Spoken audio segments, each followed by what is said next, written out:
You've certainly heard about this statement made by Stephen Hawking in 2014 with the BBC. There is a lot of noise surrounding AI and its potential risks and benefits. One of them is related to the future of humankind and the potential existential threat that AI could represent, or for some do represent. People like Elon Musk, or even Stephen Hawking, or Ray Kurzweil, you've certainly heard about the singularity, or even Nick Bostrom, are warning us about the rise of what they call super intelligences. According to them, we are facing the risk that at some point, we don't know yet when, except for Ray Kurzweil, which date that for 2045, they think that we're facing the risk that AI could take over human beings. So given the potential risks, they've decided in January 2015 to write an open letter along with a dozen of other AI experts. And this open letter on AI states that AI research is progressing steadily and that its impact on society is likely to increase. But it also stresses the fact that the potential of AI and the potential benefits are really huge.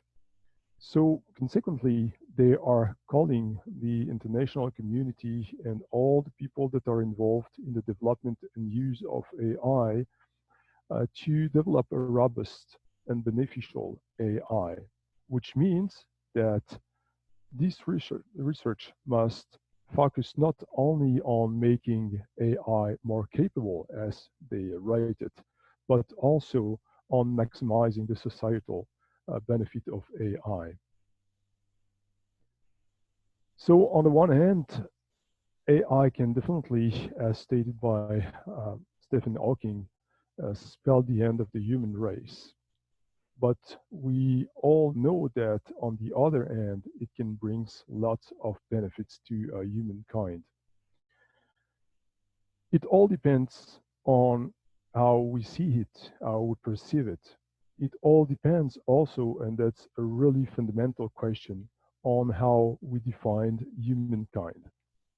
What does that mean to be human? What does that mean to benefit from humanness? What is humanness?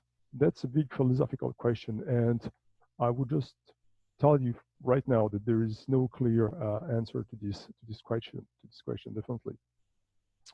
These are all but easy questions, and I do think that each and every one of us will have their own answers. So this is not about just giving you answers to this question, it's just to invite you to think about them and try to go deeper into these questions. So when it comes to defining humanity, we already have obviously a huge amount of work that has been done throughout history by philosophers, but also by sociologists, historians, and lots of academics, lots of people. But here, since we're talking about ethics, it is legitimate to focus on the philosophy, on the philosophy of humankind, and just try to define what humankind is. I mean, the most common perception of what humans are is based on what we call dualism. It is something widely accepted today. Dualism is about the fact that humans are made of two substances, the first one being the matter and the second one being the mind.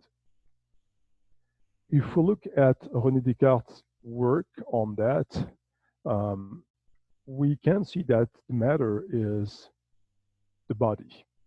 And this body is obviously material and is mortal. And the mind, on the other hand, is immaterial. It's a kind of a spiritual substance.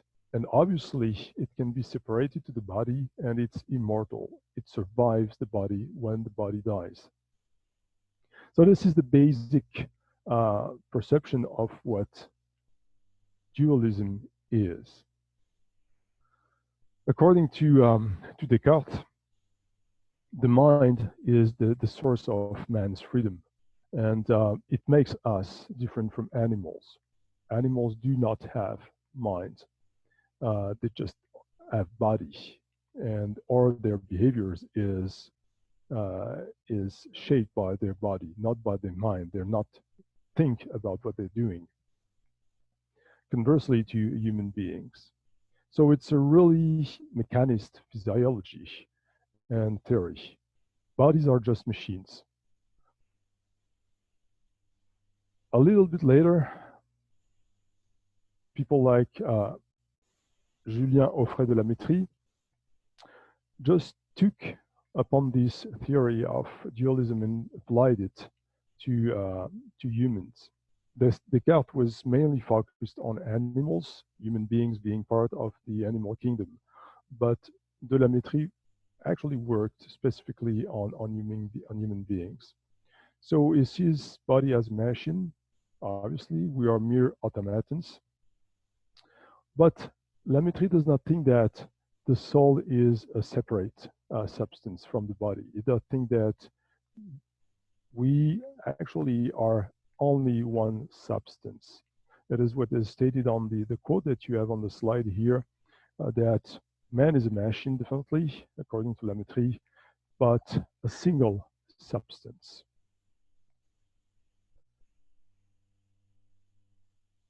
So this is dualism, but dualism can be debated, can be questioned.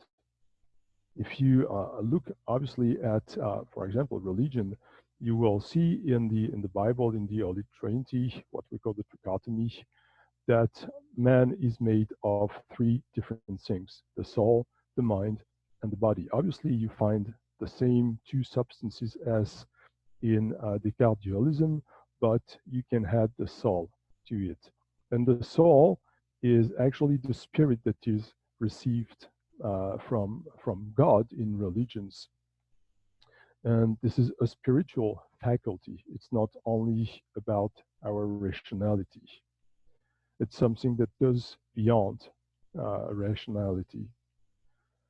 So, if you look at the Catechism of the Catholic Church, man is made of a body and the soul, which is a unity, but sometimes the soul is distinguished from the spirit.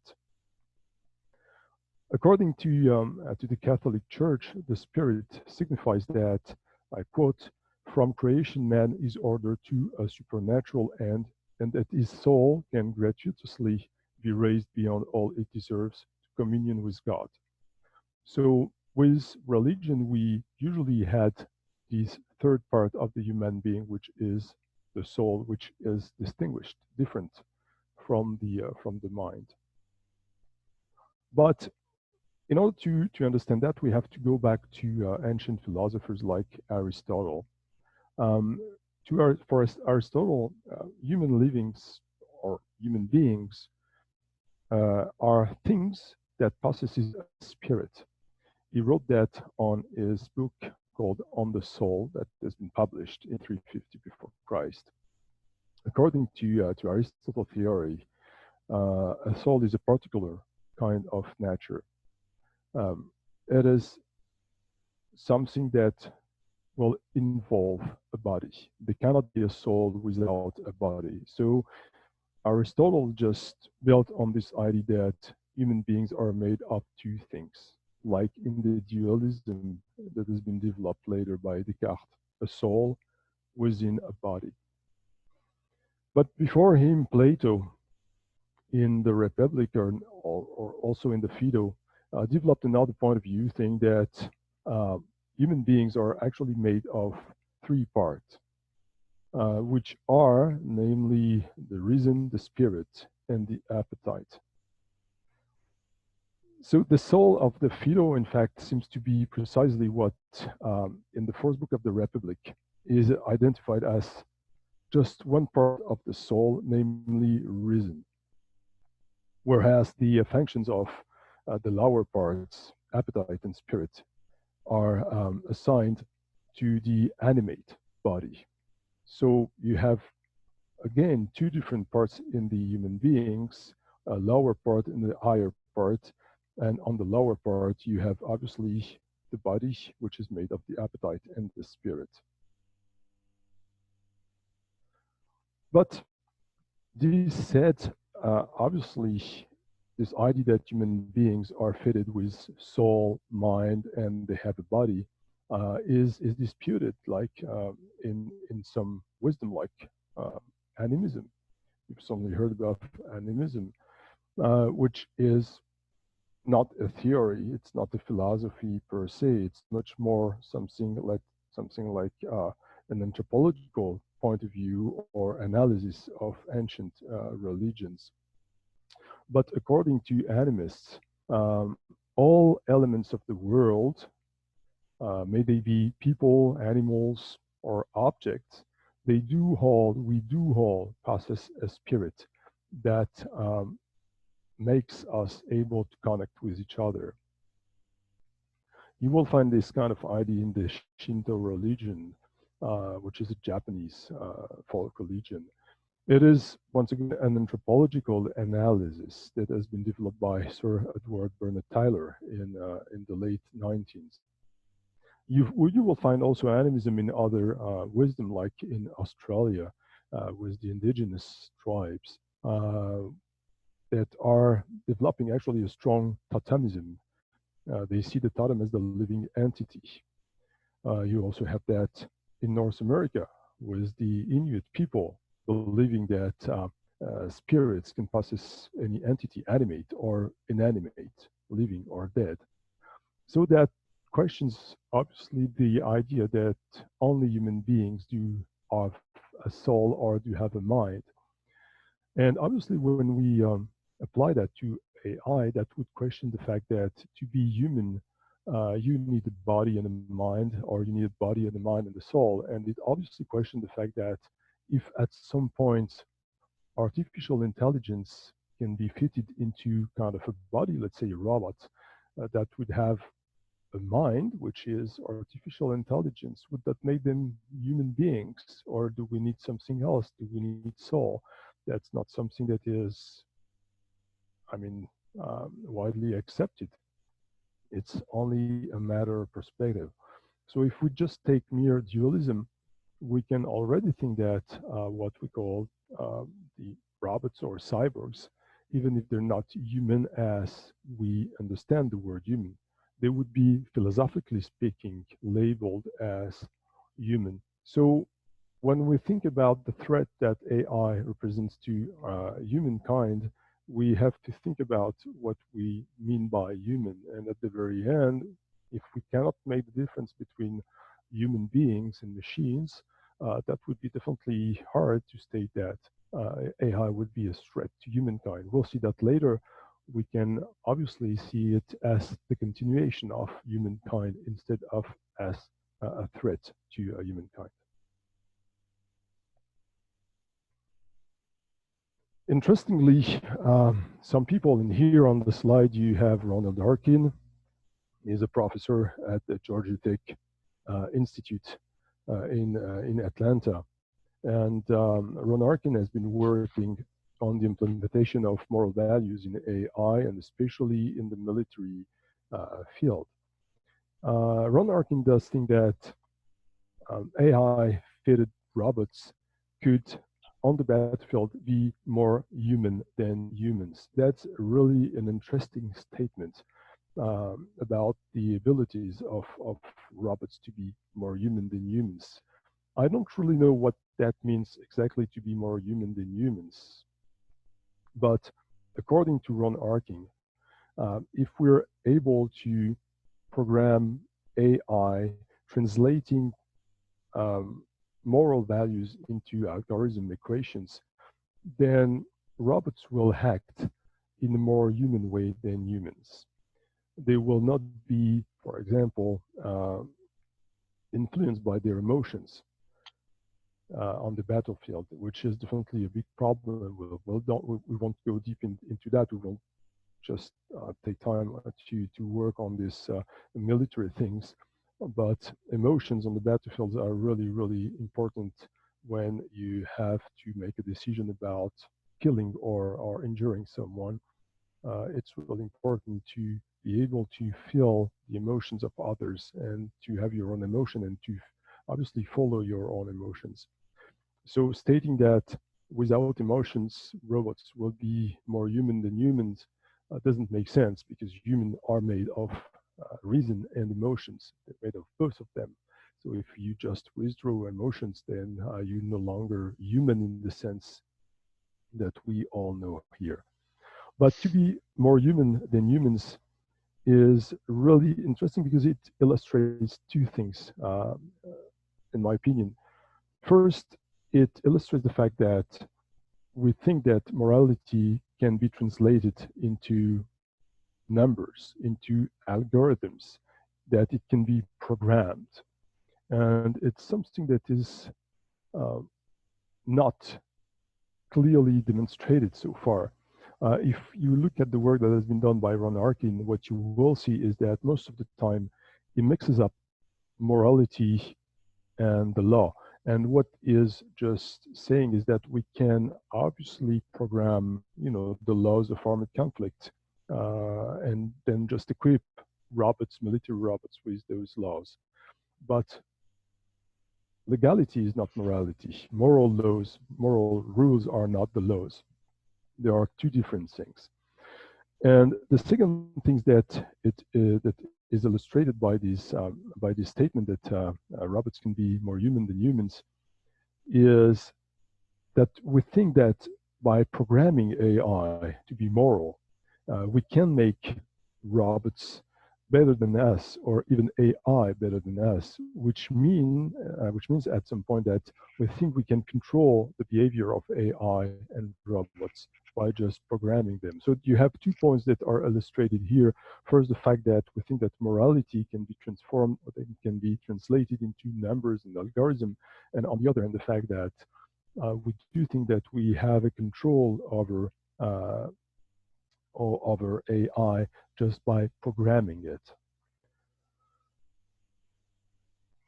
So this idea that we can control technology is definitely something that is not new. And I would definitely invite you to read the work that has been by the Canadian philosopher Andrew Finberg in his book Transforming Technology that has been issued in 2002. You will have the references at the end of this the presentation. Uh, it just it just stresses the fact that there are basically two ways of seeing technology. The first one is he called it the instrumental theory. Instrumental theory see technology as subservient to values established in other social spheres.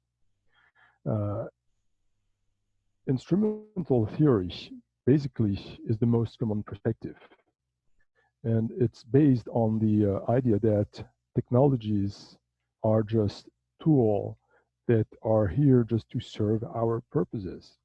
They are, as we used to say, neutral. Neutral means different things. It means neutral to regarding the ends they've been created for, technology has been created for, or it can be employed for. It also means that it's indifferent to the politics in which they're used. It means also that they're indifferent to the environment. They are not influenced by our values. They are not influenced by the fact that they're used in a specific country, specific culture. So technology is just a tool, and we use it, we control it, we have a deep control over technology. Conversely, if you look at the substantive theory, the idea is very different. The idea here is to say that obviously technology is not neutral at all. It shapes our perceptions of the world, it shapes our behaviors. Substantive theory postulate the fact that technology is a new cultural system and that it restructures the entire social world. Uh, this is something that obviously lots of people are questioning, discussing, but I would definitely invite you to think about the influence or the impact of technology, of AI in your everyday life, when you use your smartphone, when you're using the internet, or when you're using any other kind of technology. Just think about it. Do you really control it, or are you, I mean, dependent of this technology? Does this technology, does AI as an influence on the way you live? Uh, we are asking that for AI, but we could ask that for lots of other tools that we're using, like a car.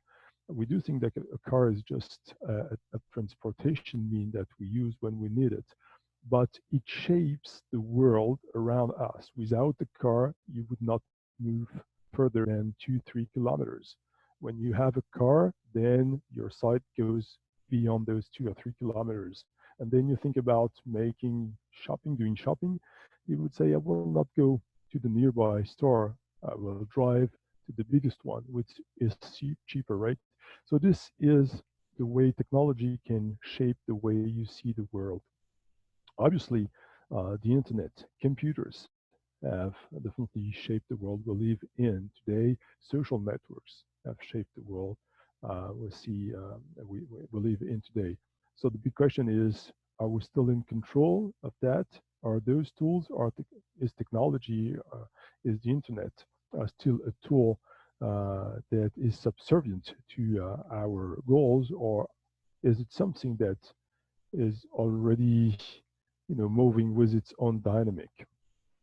So what what Andrew Finberg is proposing is a third way, which is called critical theory, something between, as he says, resignation and utopia, a struggle between this idea of control and this idea that at some point technology is almost autonomous. And I would just put that obviously into between quotation mark. Autonomous doesn't mean anything here, but it has its own dynamic once again, and it can shape our values. It can shape what we are. So if the instrumental theory is the most common perception of what technology is, and this is something that you will find in any kind of political strategy regarding AI. We are still considering that we're controlling technology. We are making it, we're programming it, and we are assigning it goals regarding what is interesting for us and what is not. But the substantive theory is also really interesting, and it's a theory that has been developed by philosophers like Jacques Ellul or Martin Heidegger. And Martin Heidegger, specifically speaking, in 1958, actually wrote that we remain unfree and chained to technology. It can seem at first sight a bit tough as a statement, and you can feel like I'm not really unfree, I'm not chained to technology. But I would definitely invite you to think about once again your own relation. We'll see that a bit later.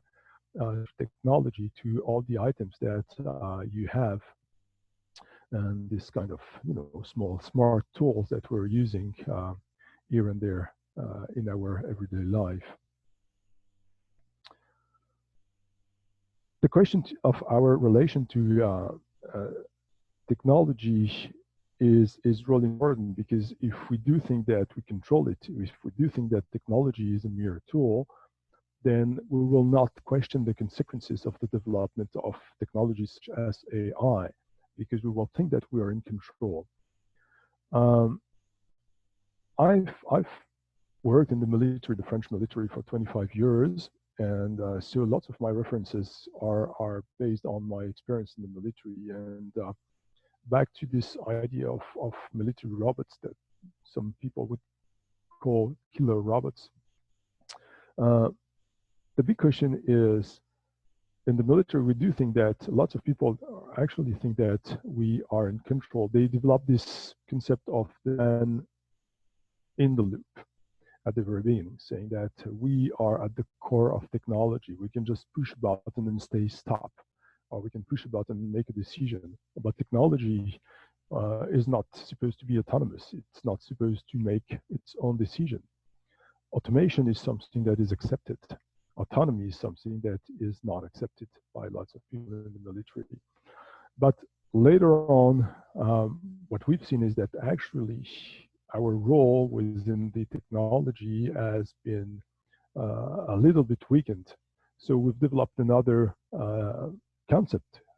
Instead of man in the loop, we've developed this idea of man on the loop. So we are not inside the technology. We're no longer inside the control system. We are just at the periphery of it.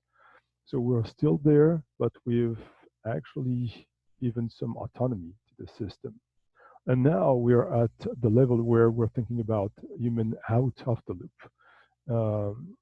And this is really interesting in the sense that it illustrates the fact that our beliefs in terms of how we can control technology are slowly evolving as long as the technology is concerned. So, are we, as stated by Heidegger, unfree and chained to technology? It's up to all of us to think about it and to make a decision. But what we have to admit is that technology is here, and it's really influential in our everyday lives. To some extent, I'm just wondering if we're not yet kind of, let's say, exocyborgs, meaning human beings with technological extensions. Just let's think about prosthetic limbs, for example, or artificial organs, or even simple tools such as glasses, hearing aids. We can also think about, obviously, as I was saying earlier, smartphones and computers, but also hammer, fork, all those tools that are just mere extension of our body, of our cognitive and physical capacities. So technology is here, and there is no reason to consider that the AI is not. So obviously, you can control the hammer. The hammer will do what you want it to do. But when it comes to let's say, really advanced technologies such as AI and computer, it's much more difficult to state firmly that they are still under control. So, another quote by Heidegger, uh, we we actually we actually see that to some extent technology and especially AI is just moving to its own pace. It has its own dynamic, and as I was stating about the military, we see that we are moving away from the core control of technology, and the more we are losing control over technology, and the more we need to state that we control it. I think maybe it's a way to reassure us that we are not losing control over technology. So we can see in the fact that we are always stating that we are in control, that we're controlling technology. We can see in that maybe the expression of our fears regarding our control over technology. It's obviously hard for us, for all of us, to accept the fact that at some point we might be just part of this big network. That maybe when we're working and our smartphone is showing these really beautiful red flashing lights, and we just have this feeling that we have to look at it right away and see what's the message behind this flashing light. Uh, can we still consider that we're controlling our smartphone? Lots of us, I mean, almost all of us are really highly dependent on our smartphones. And sometimes it's really hard for us to focus on our work because we have our smartphone, which is just here on the table by the computer, and it flashes or it vibrates, and we think that there is something to learn, there is something to see, and we just jump on it, and we do no longer focus on what we were doing. This is only one example, but we can multiply those examples about how technology is influencing our everyday lives. We are developing, if I move back to philosophy, kind of a master-servant relationship with technology. This relation that has been developed by Aristotle, and then later in work on I've lost his name. Uh, okay, let's move to something else. This idea that master servant is just, the conflict between us as masters and technology as servants, and we try to make sure that the servant will not become the master, because it could be a threat to us. So this kind of relation that we are having right now with technology, and we really have to think about it.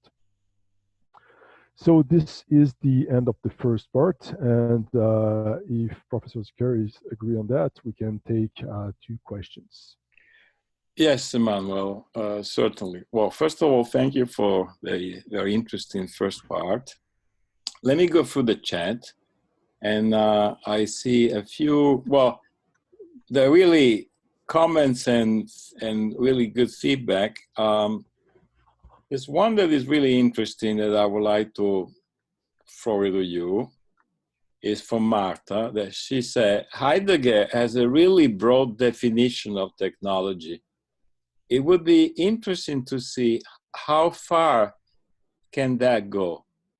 Would he consider our organs, for example, our eyes, as technology that we use to see the world? Would there be a distinction between humans and technology in his definition? Probably we could also broaden the question is how philosophers define technology. Okay, so the definition of technology can be traced back to ancient Greece, like in the work of people like Aristotle. And technology is all the things that we actually build, that we create in order to master our environment. So for the question, let's say eyes or hands or parts of the body are not part of the technology, of the definition of technology. Technology is just an extension of our abilities. It's all the tools and all the things that we use in order to, live in our environment and master environment, and to make sure that our lives is easier. So we're creating these kind of tools, right? It's kind of an art. Technology is about art. So that's why obviously Heidegger, but Aristotle as well, have a really broad definition of technology. It's not only about what we see as technology today, which is basically, really developed technology such as computer and internet and these kind of things. Technology is not only about the new technology of information and communication. It's all, once again, all the tools that are extension of our body and that help us to master our environment. Thank you. If you have time, we can take maybe 2 more questions. There's a long one from Elena Jones. I read it as is written, in quote, more humane than humans. So is there no different than being a human and being what we call being humane? And then she said, my understanding is that humans can be downright awful and act humanely like monsters. To be humane seems to me like an ideal, not a reflection of how humans actually are. How do we then define humane? That she's referring to the quote that you mentioned before.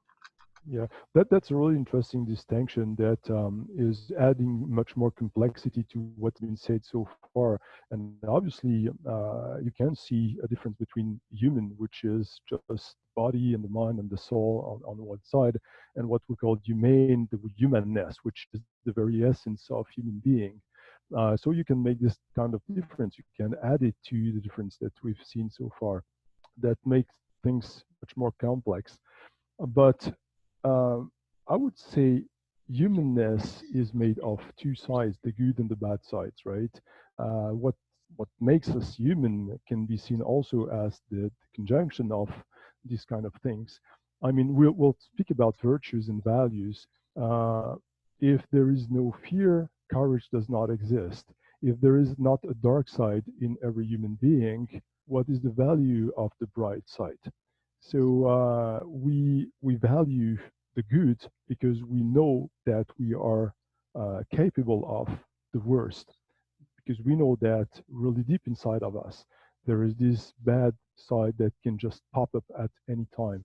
So if you just remove one of it, which is the humanness made of this good and bad parts of human being, obviously you're no longer human, right? Because it's all about emotions, and emotions are really human.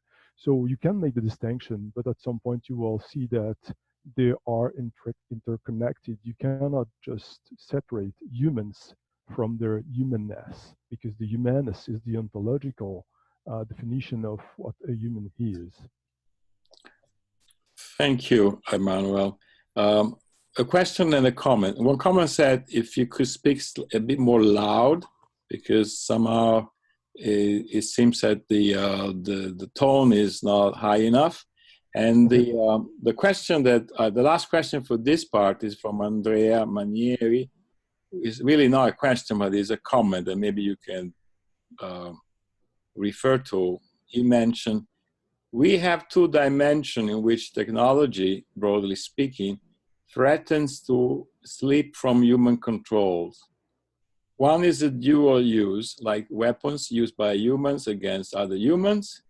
And another one is when technology, for example, AI, is so complex that the intended behavior is not fully known a priori and is not under control of humans themselves. Mhm. Is there a distinction also from I would say, a philosophical perspective? You have a frame or theory that you could justify this distinction? I don't really have a frame to define this distinction, but this distinction is definitely legitimate and really relevant here. And lots of people are just, once again, if you look at, let's say, mere weapons like guns, for example, you can see them as just tools like a hammer. You just pull the trigger and you can kill or injure someone, right? But you are in control. So you know exactly what will happen once you've pulled the trigger. But you can also see AI. Once again, if you look at the instrumental theory developed by Finberg, lots of people would say that AI is exactly the same. You program them, and the program will do whatever you've told him to do. Right? The algorithms are just mere tools in the hands of programmers or scientific people. So the distinction is relevant to some extent, but I don't know about any kind of philosophical stance making this point. I will definitely check on that because it's interesting. So sorry if I don't have any further reference on that. Sure. Thank you, Emmanuel. I think you can go move on part two. Okay, so we can move to the second part of this lecture. And obviously, when it comes to asking the question if AI can be a threat to humanity, it brings us to the question of our relation to technology and to AI specifically speaking.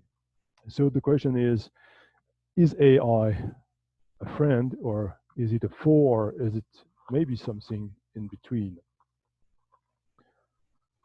Um, Recently, in a book that has been issued by Mark Kokelberg, which is called AI Ethics, I found, and I would definitely recommend you to read it. It's a really small book, really interesting. I found this quote saying that our evaluation of AI seems to depend on what we think AI is and can become, and on how we think about the differences between humans and machines. So we've seen so far that defining human beings is all but easy. So we all have our own opinion, our own ideas about what human is, and as we've seen through the questions and the comments, even the very definition of technology is questionable and is really wide. So when you put those two things together, technology and humanness, and what it is to be human, and that you see that they are ill-defined or even not defined at all, uh, you feel like it's really difficult to think the differences between humans and machines. Without a clear definition of what humanity is and what humans is, without a clear definition of the ontology of human beings, it is almost impossible to establish this difference between technology and machine. And if humanness is not correctly defined, if technology is not correctly defined, and if we had the fact that AI suffers from a lack of definition of, I mean, global definition. We do not all agree on what AI is. And you've certainly heard, and I've read lots of people saying that AI does not exist at all, right? So you put those three elements. The question is, how could you compare things that are ill-defined or not defined at all? And how can you make a difference between humans and machines?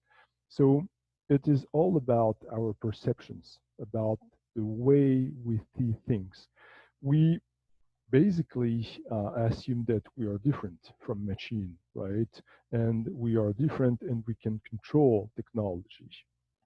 But at the same time, as we were saying, we also feel that AI and technology is, let's say, slowly subsuming us.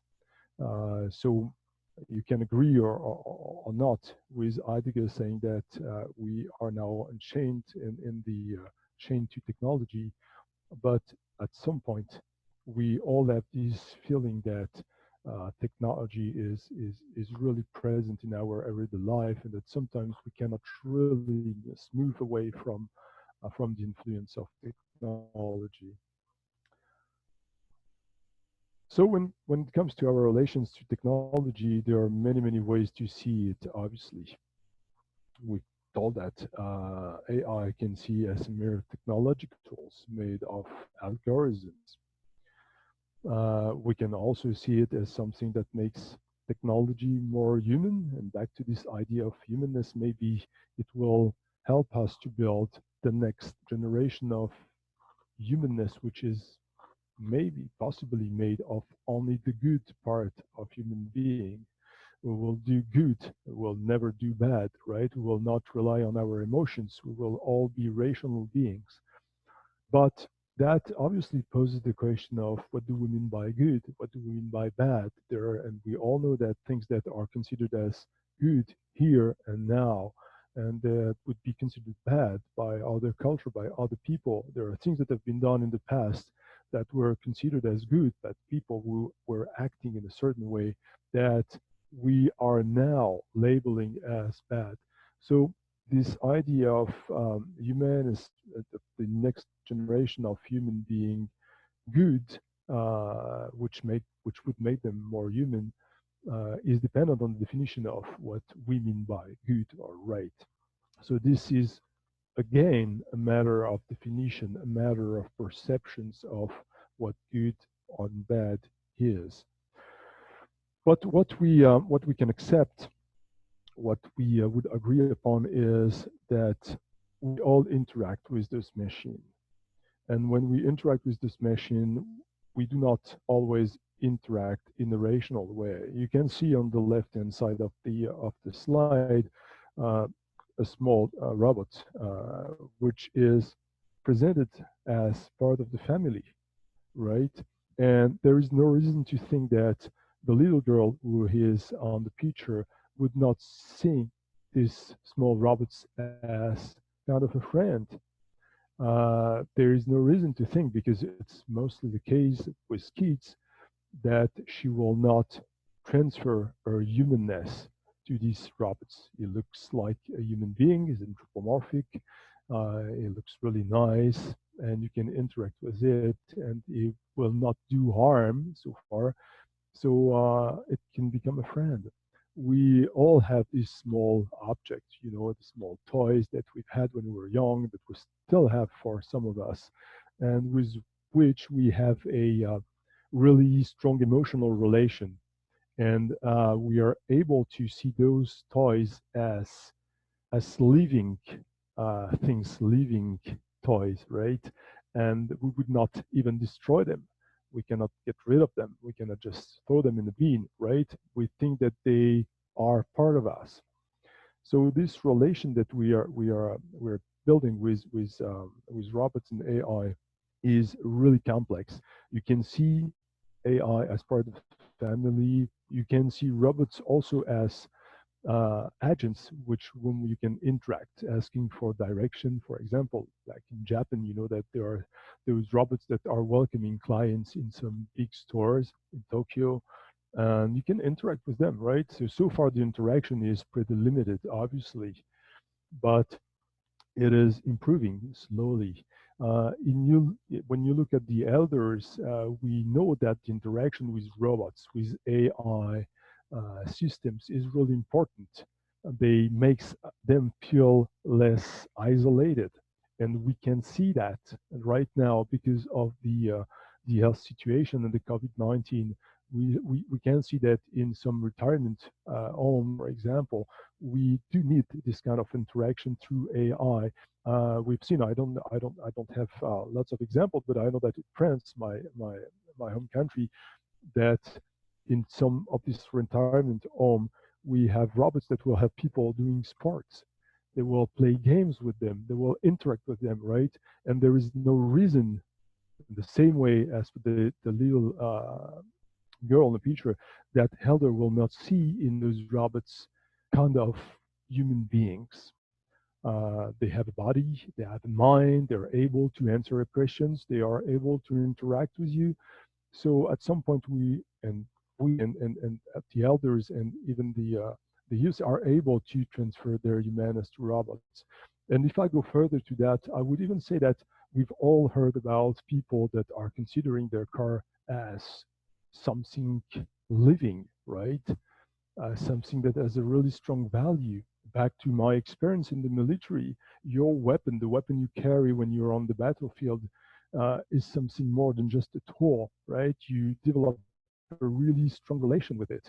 And we've seen in the American military forces, for example, when they were deployed, still deployed, but when they were deployed in Iraq, really weird relations between some soldiers and their robots. They were giving them name, right? They were even sometimes putting their lives at risk in order to save those robots.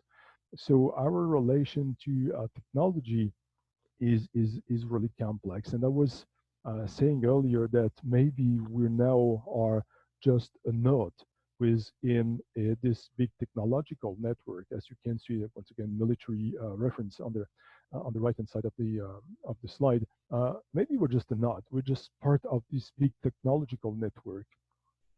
I would even say that if we look at our everyday life, social networks would not work without our action within the system, right? So we're just kind of nodes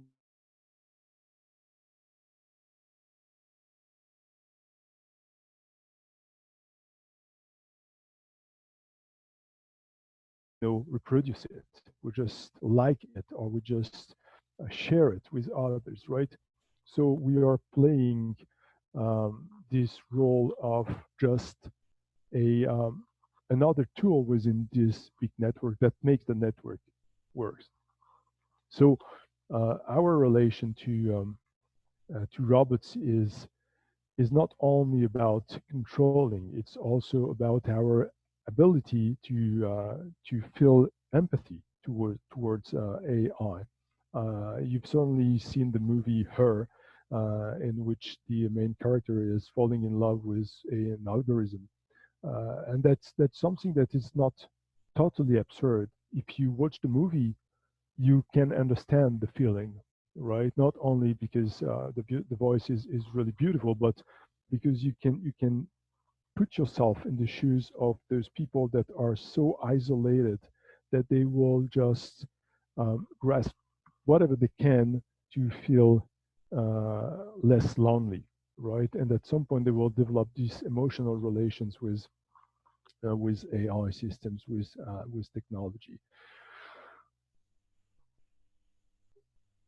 Besides, um, these relations to technology questions the fact, question the very definition of what it is to be human in an AI age.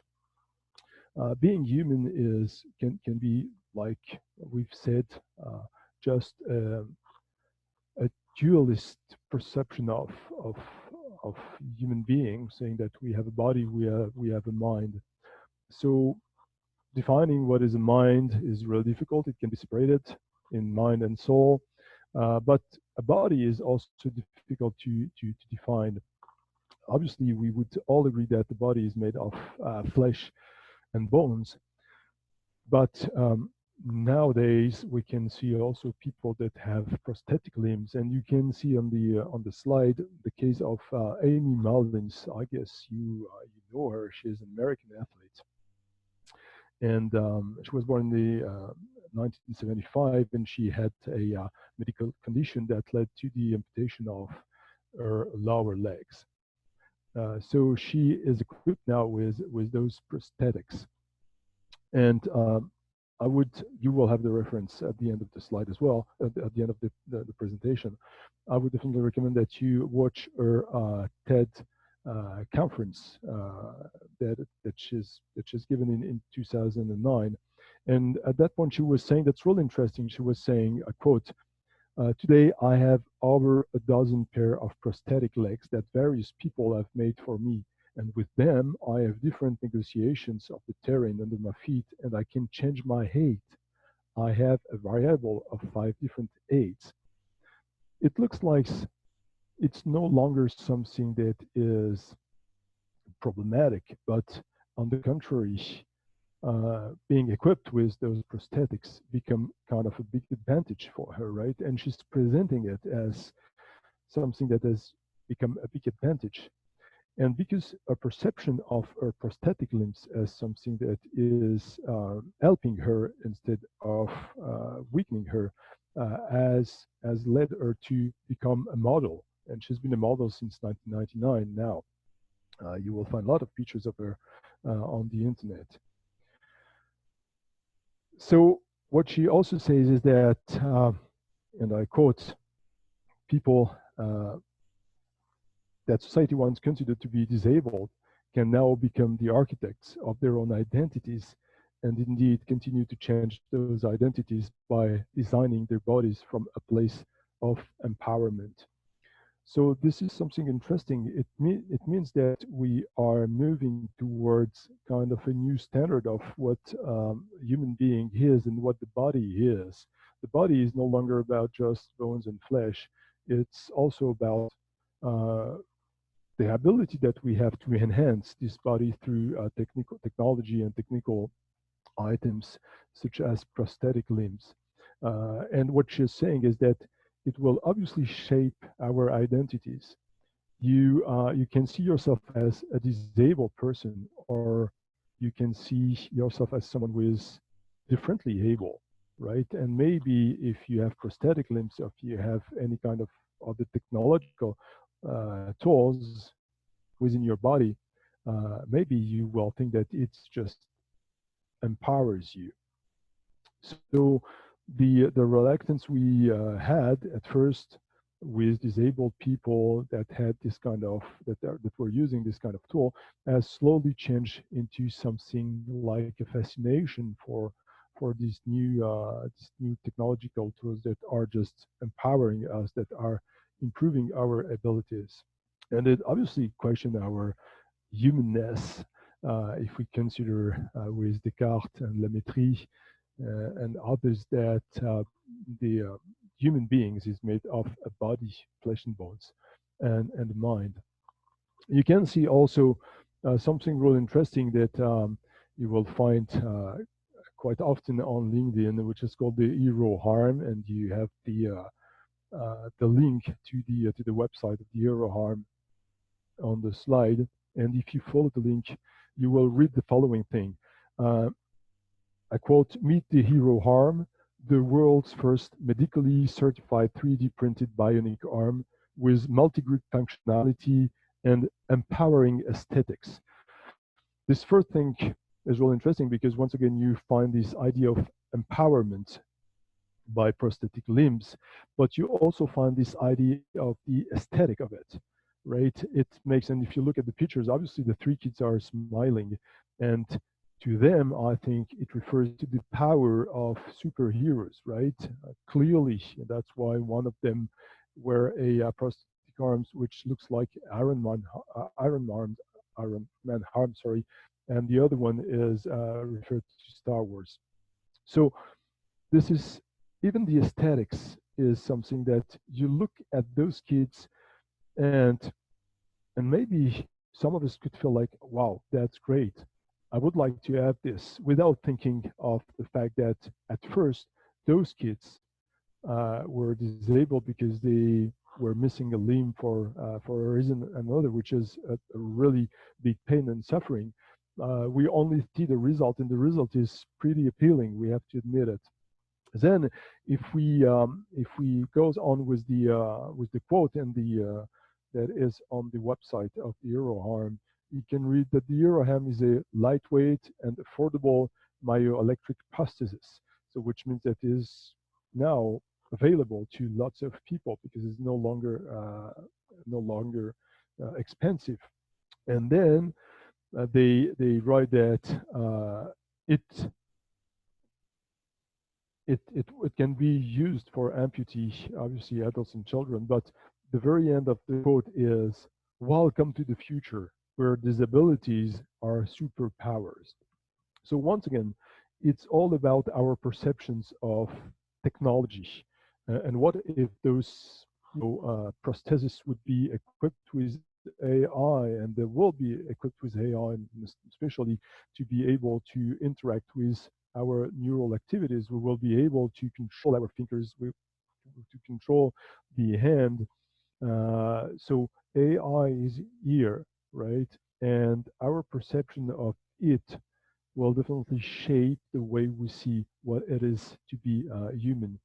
So we can see in this shift in our perception of what it is to be a human in the AI age, we can see it as a step toward what we call transhumanism. You've certainly heard about that. We've quite quickly talked about Ray Kurzweil and the singularity. And what we're moving toward, what we're thinking about, is this move from what people like Nick Bostrom called superintelligence to the transhumanist perspective of what a human being can be. Um, Superintelligence is is something that will surpass human intelligence. If you look at Ray Kurzweil's work about the singularity, his point, and it's really debated, so it's not the truth that you have to accept per se, but his statement is that we will reach a point in 2045 where machines will be much more intelligent than human being, and they will be able to surpass the abilities of human brains. And those new super intelligence at some point can maybe be autonomous enough to think that we're no longer useful as mere human beings made of flesh and bones. And maybe this super intelligence will feel like they have to destroy us or to get rid of us to some extent. So there are two ways to reach this super intelligence. The first one is basically it's been presented by Professor Zikaris in his first lecture, uh, would be just to make machine able to learn by themselves. So by learning by themselves, they will just improve themselves until they surpass human intelligence. And the other way to reach superintelligence, which is also developed in Ray Kurzweil's work, but which is not only sci-fi, is about the ability that we have to download the brain capabilities uh, into non-biological systems, machines. So which is called brain downloading basically. And the other side is also to just map the functioning of the brain and then reproduce it in machines, which is called brain copying. And it's far from just being about sci-fi or something that is out of the world. It's something that is worked on by many laboratories, and I mean the most famous ones are obviously the Brain Initiative that has been launched by the U.S. in 2013, and also the Human Brain Project, which is a project led by the École Polytechnique Fédérale in Lausanne in Switzerland that has been launched in 2013 too. And those two programs are working on how to map the brain, how to download it, how to reproduce it, how to make machines able to benefit from the same cognitive abilities as we are in human beings. You also certainly know about the DARPA, the Defense Advanced Research Project Agency of the US, which is working on these kind of things. Obviously, Ray Kurzweil with the Singularity University is working on that with Google by using all the data that we are living on our computers by searching things on Google. So this is not about sci-fi. We're trying. Lots of people are trying to either download the ability of the brain or even the whole brain into a machine, or to duplicate the abilities of the brain into a system.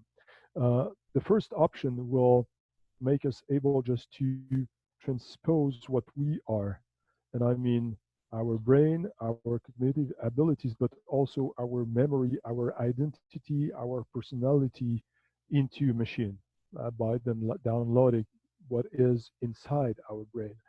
And the other option is just the replication of human brain capabilities. So these are the two ways we can reach at some point this super intelligence, which Nick Bostrom defines as an intellect that is much smarter than the best human brains in practically every field, including, and that's a big debate today, scientific creativity, general wisdom, and social skills. So I would definitely recommend that you read Nick Bostrom. You will have reference once again at the end of the presentation. The big question that we have today is how far do we want to go with that? Do we really want to move toward this transhumanism, which is a human being would like would look like a mix of human and machines, right? A mix like in RoboCop on the picture that you see on the right of the slide. Nick Bostrom, and I've told you at the very beginning of this lecture, is one of the experts that is warning about the rise of this super intelligence. And what he's saying is that we are like small children playing with a bomb. So this is something once again disputable depending on your perspective, the perspective you have on AI and the risks associated to AI.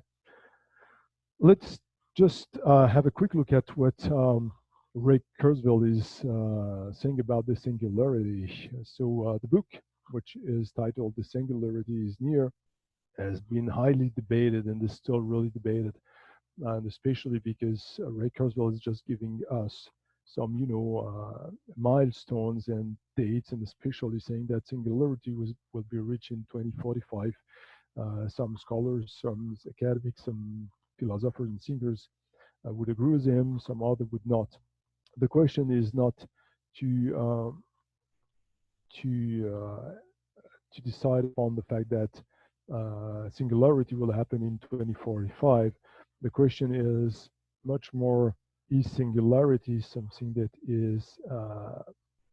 is likely to happen? And I guess most of commentators of academics would agree on the fact that whatever the name you give to it, this point where machines will be more intelligent than human will happen. We don't know yet when. We don't know to what extent. We don't know what will happen, but we know that it's a possibility. So some people would say, okay, right now that it's something that is totally impossible. But the fact that it's impossible today doesn't mean that it will be impossible in 40, 50, or 1 years, right? And even if the probability that the singularity happens is really low, the question we have to ask ourselves right now is, do we really want to take a chance on it? Let's say that there is one chance over 1,000 million options that singularity, meaning that superintelligence can occur in the future. Uh, Even if the probability is really low, the question is, do we really want to go there? Is this something we think is desirable or not? So once again, it's up to every one of us to think about it, to take our responsibilities, and to think about what our stance can be on that. So for Kurzweil, singularity is no longer about being human or not being human. Is something that, well, as it states, transcend biology. It does not transcend our humanity, but it transcends our biology, meaning that at some point the body as we know it, made of flesh and bones, is no longer relevant. And the mix between technology and our humanity will be what we call a transhuman, something that would be the next step of the human being. We will still be human, but we will be different humans.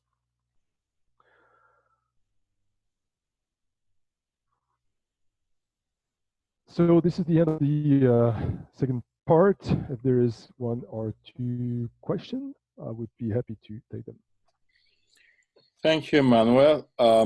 Well, first of all, there's been a number of interesting discussion here. So I start with one of the last, because then I can go backwards in the chat. It's from Elena Jones. It's a comment, but you probably can comment on the comment.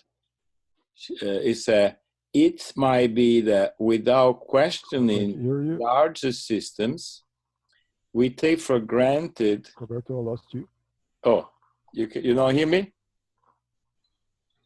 Geoff? Yep. I can Okay. hear you. So the question is from Elena Jones, and say, it might be that without questioning larger systems, we take for granted and as unchangeable, we might be powerless to ultimately bring about ethical consequences. Us behaving ethically could be limited to the mitigation of damage, harm. Lost you again. Oh, you lost me again? The question is I can hear you you say, better. if she said if us behaving ethically could be limited to the mitigation of damage and harm. Yeah. Oh, yeah. Okay. Obviously the question is about ethics, and especially if we look at technology at large, would be definitely important, because we are seeing the world through our own perception of what is ethical and what is not, what is acceptable, ethically speaking, and what is not. But there is no reason to think that in the future, in technological future, for example, if you speak about superintelligence, the way superintelligence will see ethics will be the same as the way we see it. Most of our stances regarding ethics are based on the fact that we are mortal, so that there is an end to our lives, right? Which would not be the case for superintelligence that would be fitted into machines that would be immortal to some extent, right? So maybe they will have limits, technological limits, because they will be used at some point, but our mortality is a big influencer of our circumstance. So obviously, the way we think ethics today is definitely not the same way as it will be seen in the future. Thank you. And this is related to a question that Joanna asked early on, which is the other way around. It said, defining what is human in ancient Greece is not the same as defining what is human in the 21st century. It's difficult and very dangerous. Would you agree on Yeah, that? That is different than in the old days? yes, obviously it's different. It's really different. There are obviously there are things that are the same that we are still using today when we try to define human. But interestingly, when you look, for example, at Aristotle, and we'll discuss about values later on, when you look at Aristotle, uh, he was a contender of it was a supporter, sorry, of this of slavery, right? Meaning that for him, as for lots of people all along history, some people were denied the status of human beings, right? So this still exists in some places in the world. You can call it slavery or you can call it by other names, but people that are used as tools for their master's purposes is something that question the fact that uh, humanness is still the same as it was in the ancient Greece. So we now have, I think, a more complex view of what a human being is, no longer based on hierarchy between social status or even hierarchy between cultures or the skin colors or this kind of thing. We still can see these kind of differences, but we have a wider view of human beings. And especially if you look at this cosmopolitan perspective on that, which states that we all are human beings belonging to the same planet, right? Without taking into account differences and borders and all that things. So yes, defending humanness today is really different than what it was at the during the ancient Greece period. I would agree on that. Is that a danger? Is that problematic? I don't know. I would say that I far prefer the definition of humanness, even if it's really weak, that we have today than the definition of human beings, and especially the relation we will have with some other beings that has been developed by Aristotle. Thank you. Maybe there are actually two comments that I think are really relevant. We should always try to have those conversations in the context of our ethical discussion, because then it will give us a better viewpoint. So let me start with Jasmine. By the way, Jasmine calls from California, so remarkable that she's, attending. It's night for her. And she says, seems we shall never build AI without specifying a timeout to die. Like if you program an AI to finish. Mhm. And then immediately Saman make a comment. So you wanted to, in quote, die in the middle of a surgery. So I assume he's thinking of a robot making a surgery or a flight. It might not be time outable, which interesting word. Is this an ethical tension, like seen from your perspective? Because this is really a big decision of designer. We had a lecture yesterday by Professor Calvo exactly on design. Would you consider it as an ethical dilemma? Okay. Actually, everything can be considered as an ethical dilemma as long as there is a tension between two opposite direction. But it's really, it's really related to your own perspective. For me, it's not a dilemma, but it's really subjective. Once again, it's only my opinion. It's not a dilemma as far as uh, saying that we have to program AI to be kind of mortal, to be finite, is just a perspective of human beings.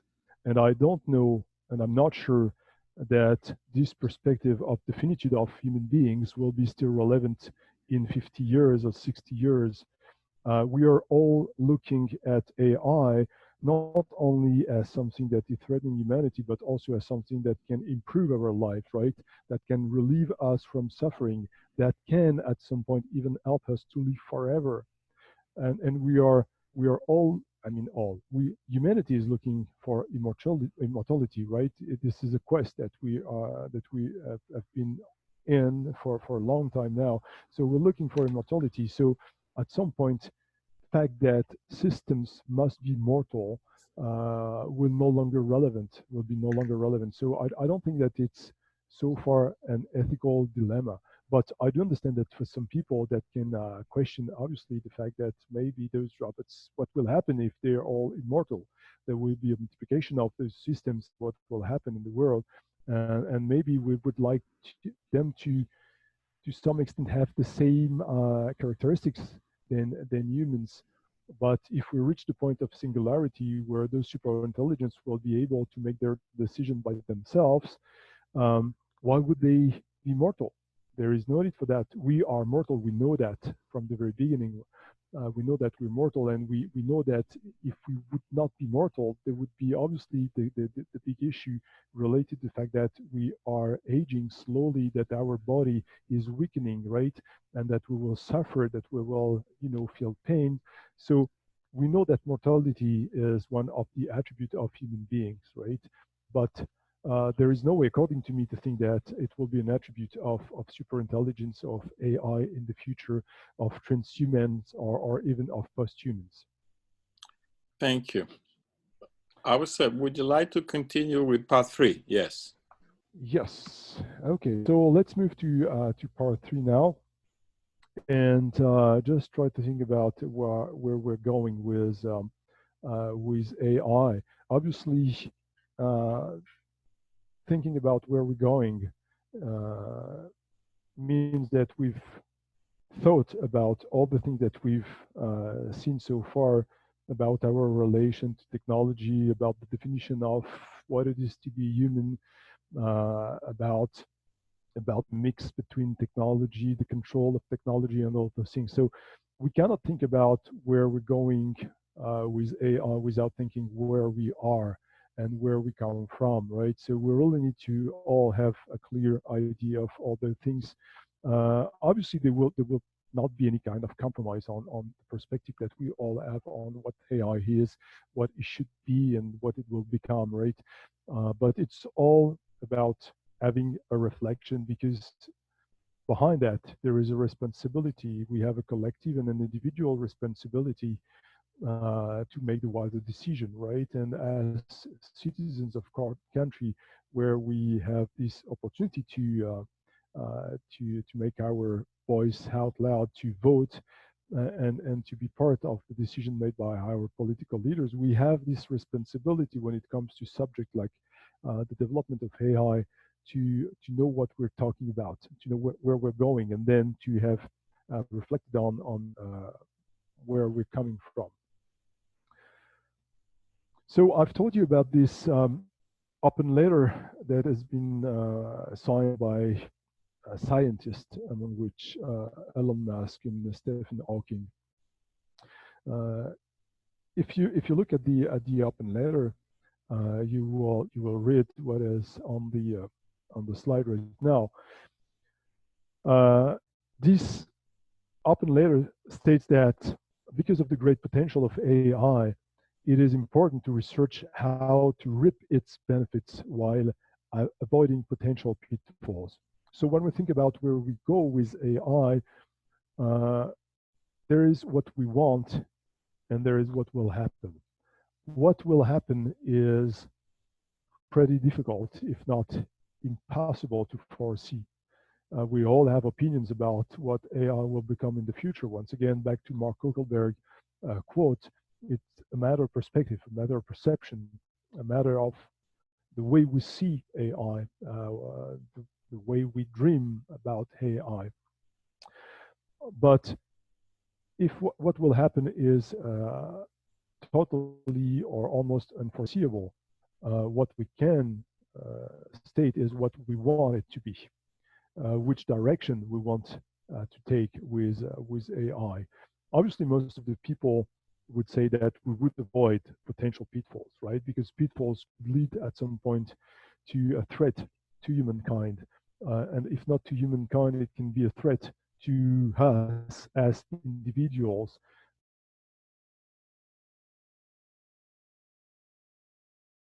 Way in the military field. So we would all almost all agree on the fact that we want to avoid pitfalls. But when we've said that, for some of us, we are pretty conscious that there is lots of benefits that can be gained from AI.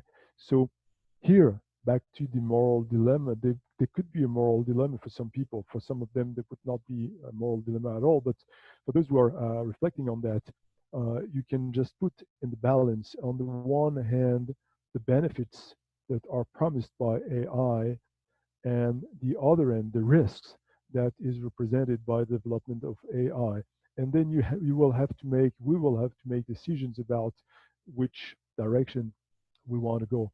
Um, if you look, and I don't want to put the blame on anyone, and I don't want to ostracize anyone, but I would say that if you look at industries, if you look at, for example, the big tech companies, uh, obviously the moral balance will definitely lean toward the benefits, right? And the pitfalls would be maybe considered as less important, right?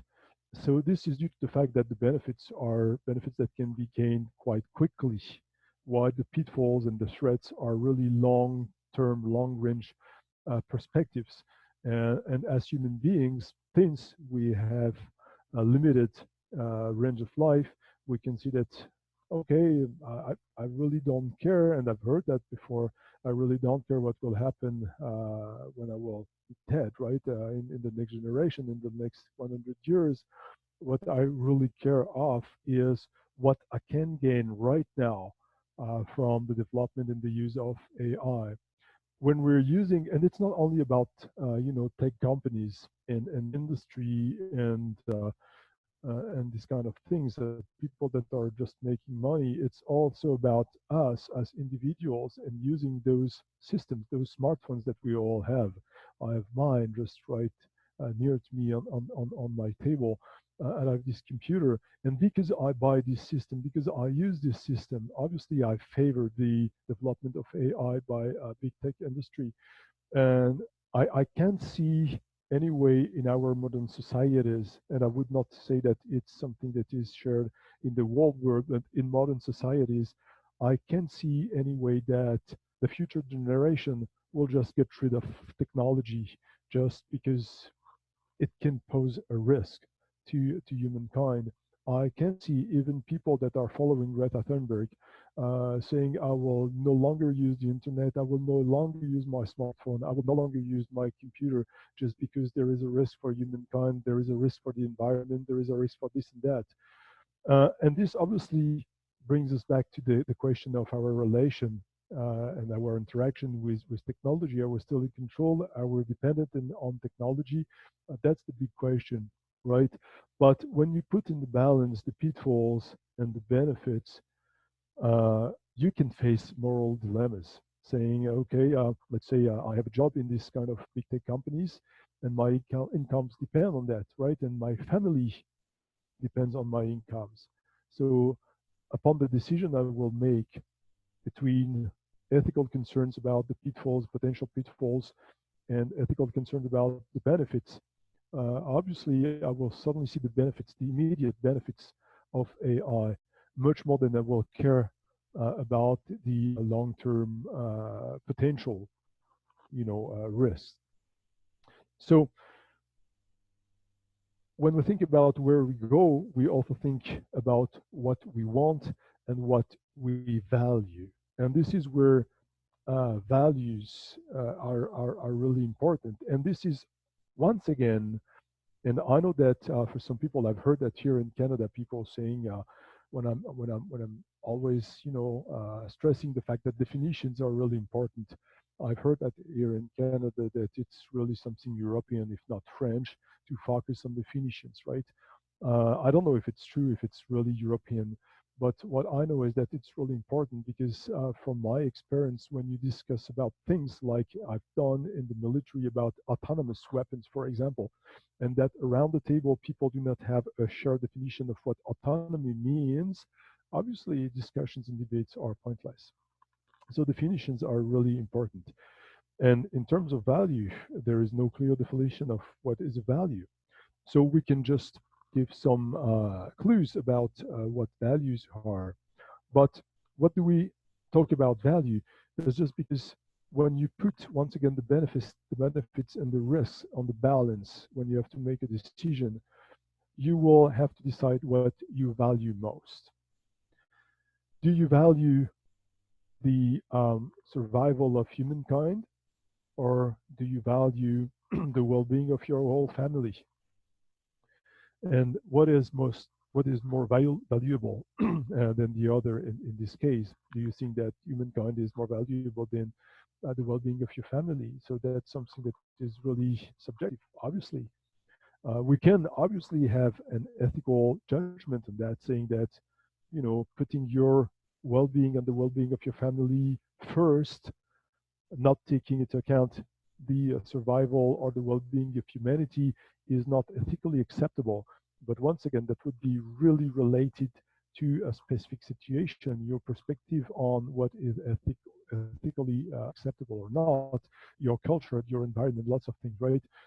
So we can make judgments. It's easy to make judgment, but when it comes to really think deeper and go deeper into the reflection, it's not easy to state firmly that my family or my next of kin's well-being has less value than humanity well-being.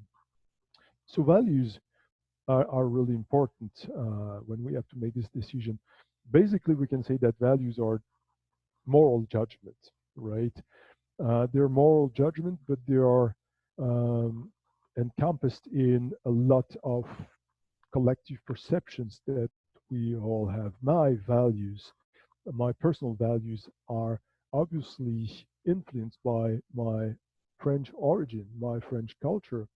My values are obviously influenced by the fact that I've been in the military for 25 years. My values are now influenced by the fact that I'm living in Canada, which has different perspective on some values. My values are shaped by the interaction I had with people from all around the world, from the things that I've read, the things that I've heard. Uh, so my values are made of lots of collective perceptions. And those perceptions are just creating a hierarchy of what is valuable and what is a little bit less valuable toward what is not valuable at all, right? So this hierarchy will change depending on the people that you will ask. Culture is really important here. We've discussed that in my last lecture. Culture is really important, and Professor Zicari has also stressed that in his introduced in the lecture. Uh, they will shape the way we see the world. Definitely, we've discussed about animism, for example. Obviously, if you're animist, you will not see robots, you will not see AI the same way as if you are, let's say, a Christian or Muslim, right? Your culture, or even if you are from Asia, you will not see the world and AI the same way as people in Africa. So culture will definitely shape our behaviors, our perspective, our perception of the world. They will also shape our duties, and that's something really important here. Regarding values, I would just uh, give you two definitions of values.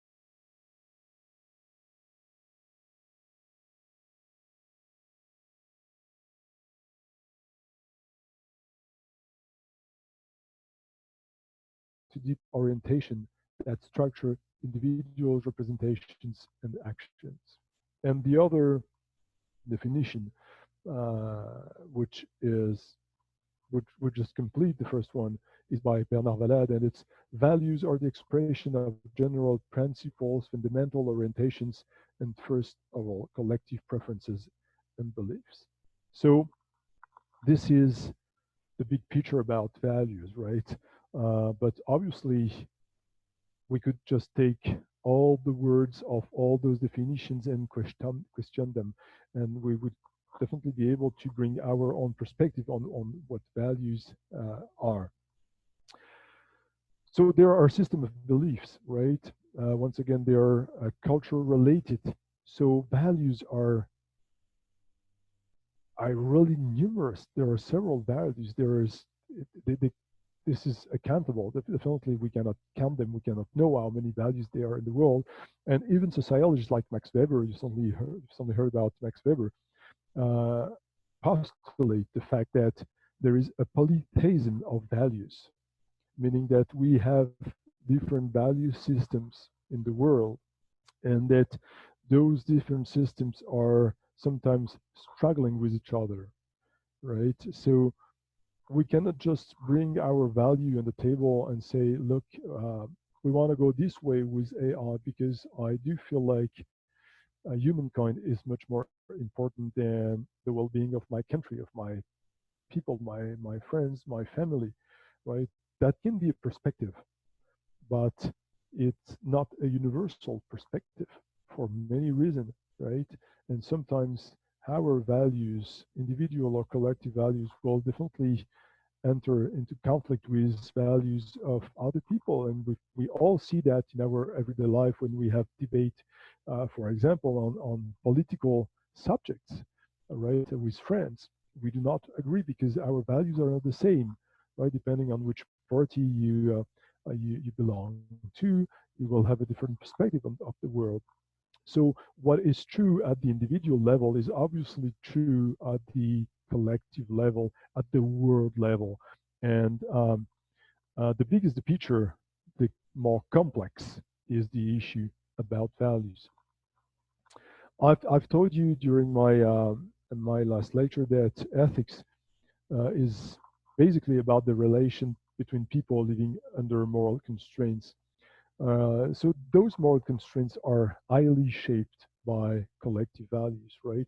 If you look, I won't go back to Paul Ricoeur thinking about what we call interior ethics, but if we look at the way moral rules have been created, have been made, you will see that obviously values are really, really important. They're shaping the way we're creating those moral rules that will frame our relations with others in a specific collective environment. So for some people, for example, and I was talking about putting benefits and risk in balance, there is a duty toward the future, toward the next generation. And this is something that is stated by Hans Johannes in his book, The Imperative of Responsibility.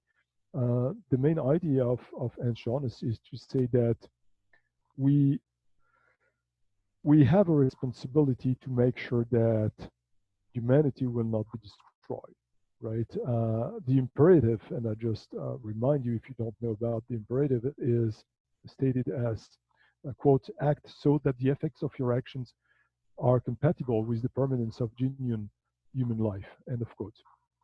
So the idea is for people like Ernst Johannes is to say, with technology, we are empowering human beings in a way that can lead at some point to the destruction of human being. Too much power, and this is something you will definitely find in pop culture in movies like Spider-Man. A huge amount of power goes along with a huge responsibility, right? So we have this responsibility to make sure that by developing and using technology will not put the survival of humankind at risk. But that's based on specific values, which is the importance that is given by people like Hans Johannes to the future of humankind. I can also think that my life being pretty limited uh, after me, I don't really care about what the world will be. First, I can say that I don't really care because maybe my values are much more rooted into the present, that much more rooted into my direct environment, my family, my friends, and my country, maybe. But also because I cannot project myself in the future. Uh, Interestingly, when we read this quote by Hans Jonas, we think that okay, we have to visualize the long range effects of the technological enterprise in order to make sure that it will not pose a risk to humankind. So we have this responsibility, we have this duty, but the big question is, apart from the fact that I may not care about the future, is how can I know what the future generation, let's say 2 generations ahead, 3 generations ahead, what those people that will live in 100 years, 200 years will expect. Maybe they will be really happy to be transhumans. Maybe they will no longer value what we value to today, such as environment. Maybe they will no longer value interaction between human beings. Maybe they won't know what human beings are. Maybe it will be something from the past, right? We've heard that, and I've heard that, and sometimes because I'm getting older, I'm saying that too. We all sometimes state that it was better in the past, right? So maybe we can think that our values in the past were different. So I don't know if the values of the future will be the values of today. And I can obviously state that I do not feel like I have any kind of duty, that I have any kind of responsibility, because I don't know to whom or to what this responsibility will be turned. And so not knowing what will be the future, what will be the expectations of the future generation, it's really hard to say that I have a responsibility. My responsibility, if I have one, would be to say I have the responsibility to just keep my environment as it is, but it's not a responsibility toward the future. It's a responsibility toward the present. So once again, depending on my values, I can see this kind of responsibilities in different ways. And obviously, my relation to technology will change according to that. So let's move back um, to philosophy. We've seen that values is impossible to define. They're cultural dependent. They reflect what is socially desirable and acceptable and what is not. But virtues, values are based on virtues. They're deeply related to virtues. Actually, values are just the expression of what is valuable, while virtues refer to individual characteristics. They refer to human disposition to behave in a right way, right manner. And if we go back to Aristotle, virtues are also a mean between extremes. On the one hand, deficiency, and on the other hand, excess. I've told you about courage being seen as a virtue by Aristotle. The excess would be recklessness, and the deficiency will be cowardice, right? So neither cowardice nor recklessness are valuable. Only courage, which is a mean in between, what we call the golden mean, is a virtue. According to Aristotle, interestingly, virtue are all related to the final aim of a human being. And this final aim of human being is to reach what equals eudaimonia, which means basically happiness or pleasure. Happiness being defined as a life that would be well lived, kind of human flourishing, and the happiness of achieving something that is tough, but that is right. It's not mere pleasure, right? It's much more complex than just pleasure. So it's really hard to translate eudaimonia into an English or French word. But eudaimonia is what we are aiming at, all aiming at, this kind of happiness. And this happiness can only be reached through the development of virtues. So Aristotle tells us that virtues are of two kinds.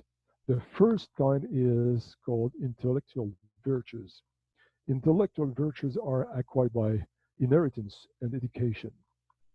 And the second kind of virtues are moral virtues.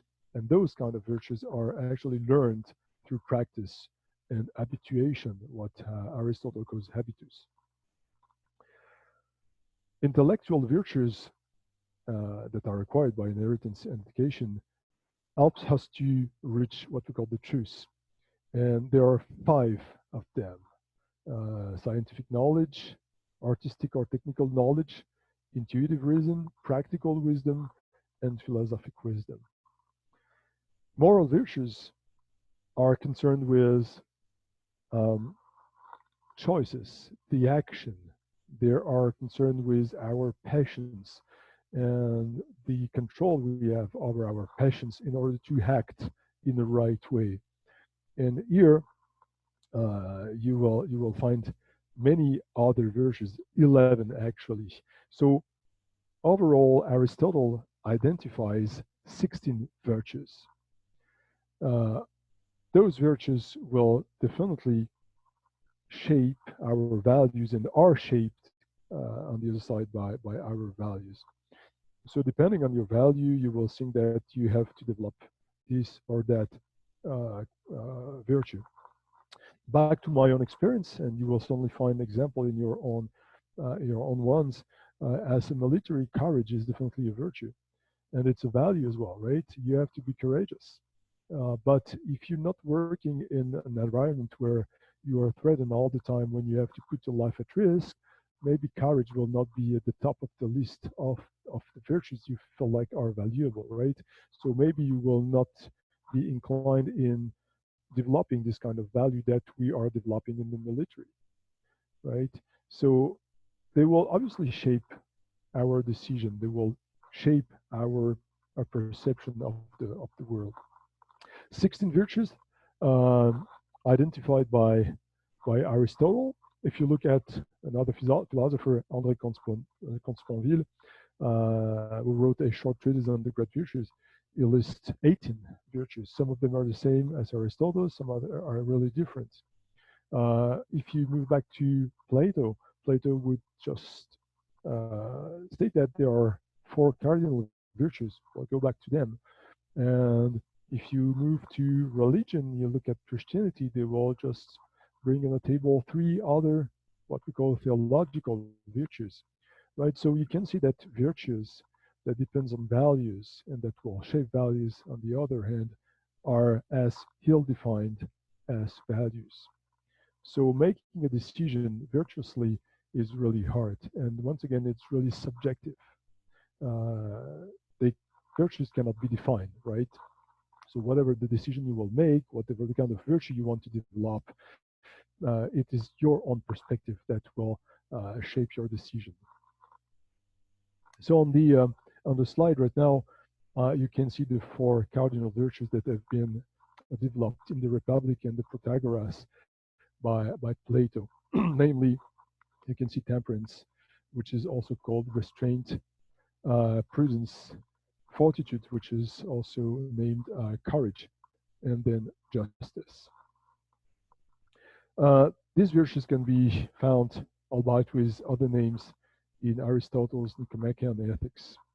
Um, for example, intellectual in the definition of virtues, Aristotle just said that intellectual virtues encompass wisdom, for example, and justice, prudence, temperance, courage are moral virtues. So you can find kind of the same ones, even if once again Aristotle developed much more virtues than Plato.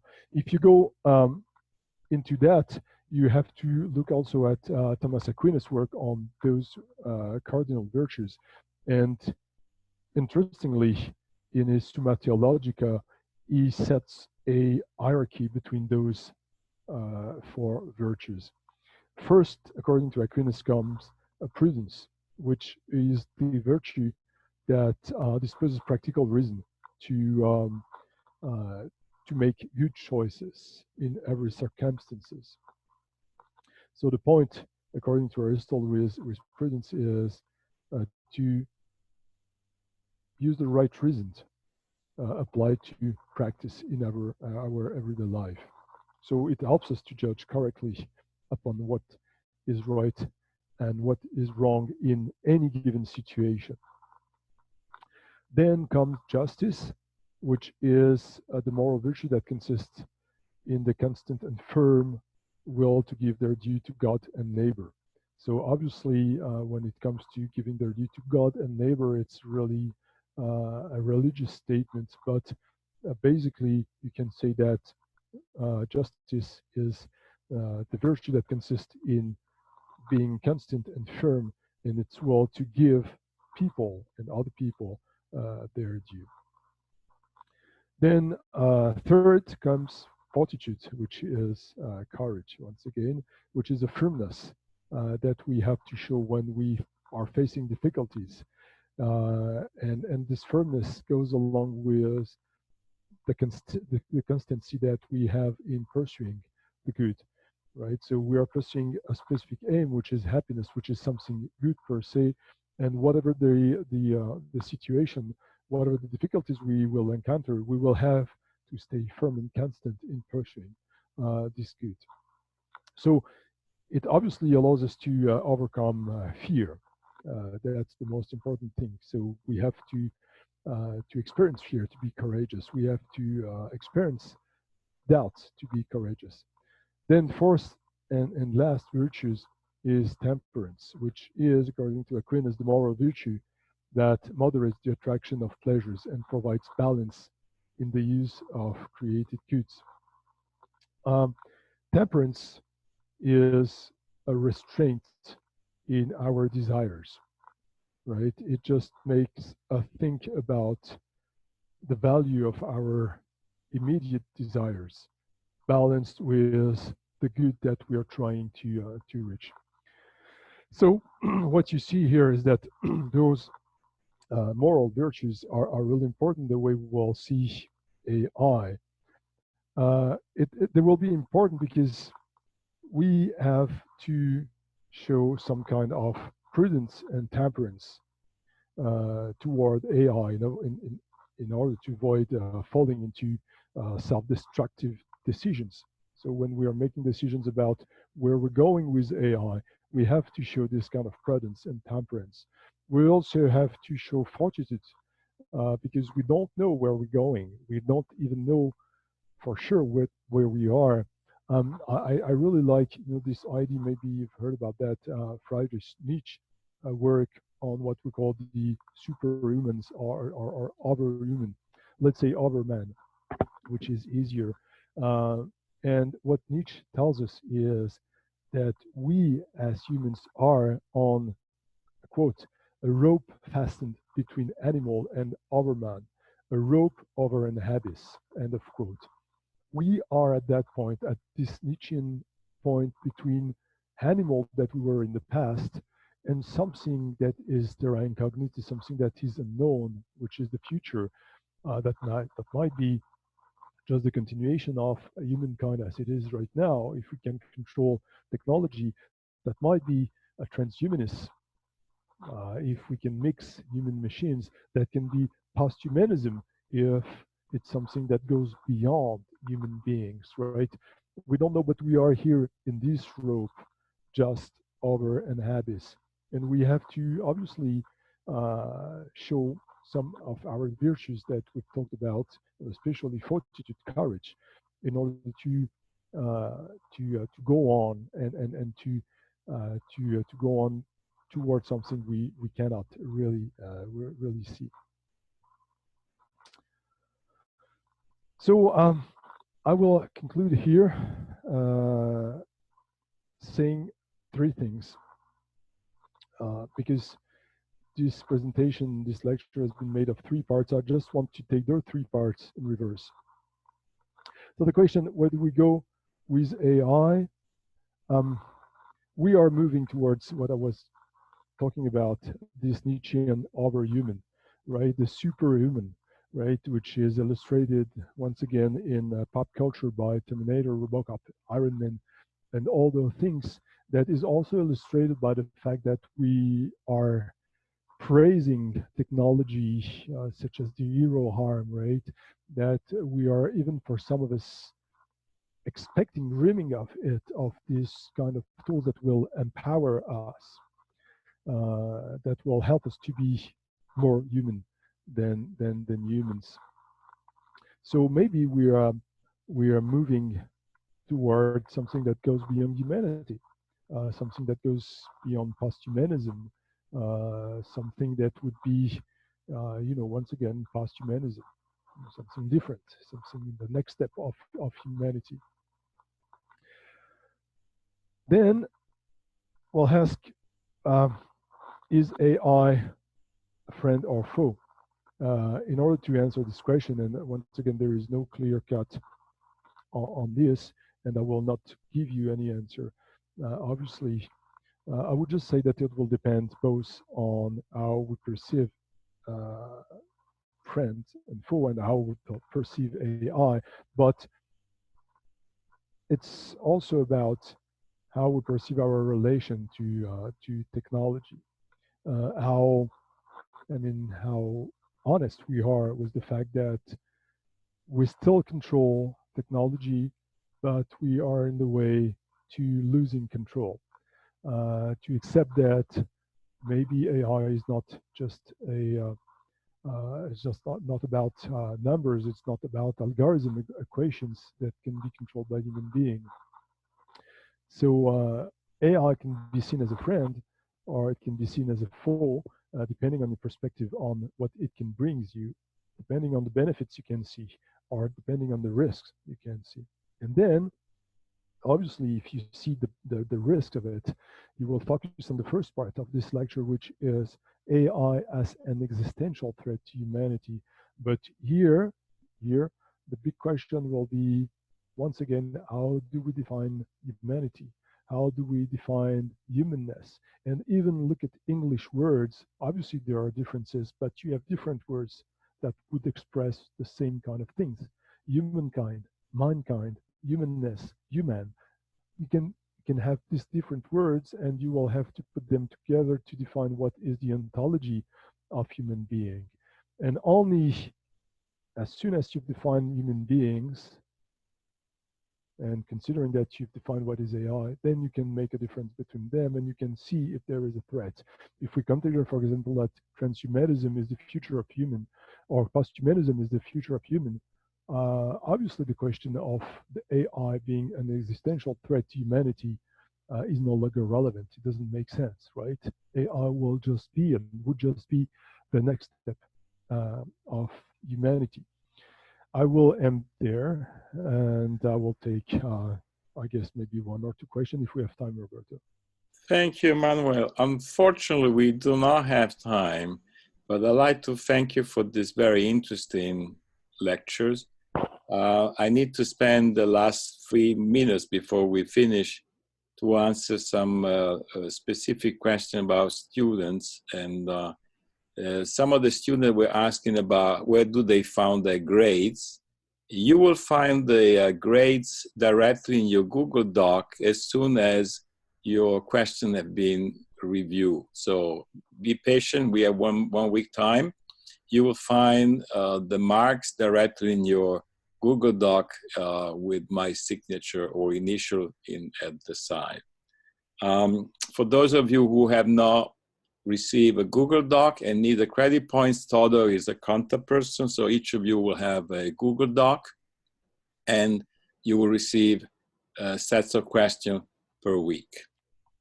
I would like to thank again our speaker because he gave us really a broad introduction to a subject matter that will require an entire series of lectures.